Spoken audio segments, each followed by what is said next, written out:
What is ఈ trading? ఈ trading అంటే ట్రేడ్ అంటే వర్తకం, ట్రేడింగ్ వర్తకం.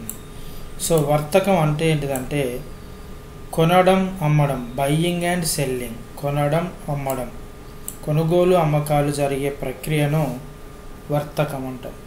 సో ఈ ట్రేడింగ్ అనేది స్టాక్ మార్కెట్లో ఎక్కువగా యూజ్ చేస్తారండి. స్టాక్ మార్కెట్లో ట్రేడింగ్ చేయడం అంటే స్టాక్ ఎక్స్చేంజ్లో కొన్ని వేల కంపెనీస్ నమోదై ఉంటాయి.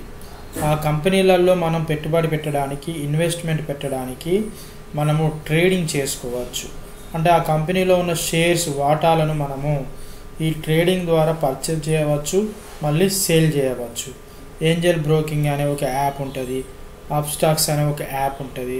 సో ఆ యాప్లో మనం లాగిన్ అయ్యి మన గూగుల్ పే నుంచి కానీ ఫోన్పే నుంచి కానీ మనీ ఆ యాప్లో వేసుకున్న తర్వాత ఆ మనీ నుంచి మనకు నచ్చిన కంపెనీలో కొన్ని వందల కంపెనీస్ ఉంటాయి. ఎస్బీఐ కావచ్చు, విప్రో కంపెనీ కావచ్చు, జొమాటో కంపెనీ కావచ్చు, ఎవ్రీథింగ్, సో మెనీ కంపెనీస్. ఆ కంపెనీలలో మనం ఇన్వెస్ట్మెంట్ చేయడానికి మనము షేర్స్ అనేది కొనవచ్చు, అమ్మవచ్చు.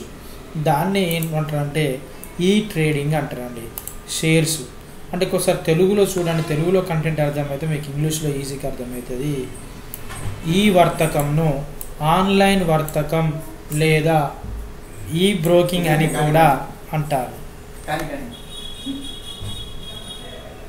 ఆన్లైన్ వర్తకం లేదా ఈ బ్రోకింగ్ అని కూడా అంటారు.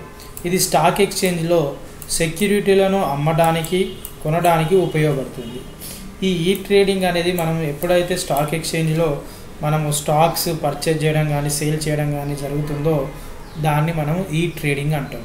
సో ఇంగ్లీష్ మీడియం వాళ్ళ స్టూడెంట్స్ కోసం అయితే ఈ trading is also known as online trading అండి. ఆన్లైన్ మొబైల్ ద్వారా కావచ్చు, ఇంటర్నెట్ ద్వారా కావచ్చు, కంప్యూటర్ ద్వారా కావచ్చు, or E broking. It is used for buying and selling stocks. చెప్పాం కదా, buying and selling stocks in stock exchange. Stock ఎక్స్చేంజ్లో మనం స్టాక్స్ కొనడం కానీ స్టాక్స్ అమ్మడం కానీ చేయడాన్ని ఈ ట్రేడింగ్ అంటాం. సో ఈ వీడియో అయితే నచ్చినట్లయితే లైక్ అయితే చేయండి. మరిన్ని వీడియోస్ కోసం అయితే సబ్స్క్రైబ్ చేసుకోండి. ఈ వీడియోని అయితే మీ ఫ్రెండ్స్ యొక్క వాట్సాప్ గ్రూప్లలో షేర్ చేయండి. జై హింద్, జై కామర్స్ స్టూడెంట్స్.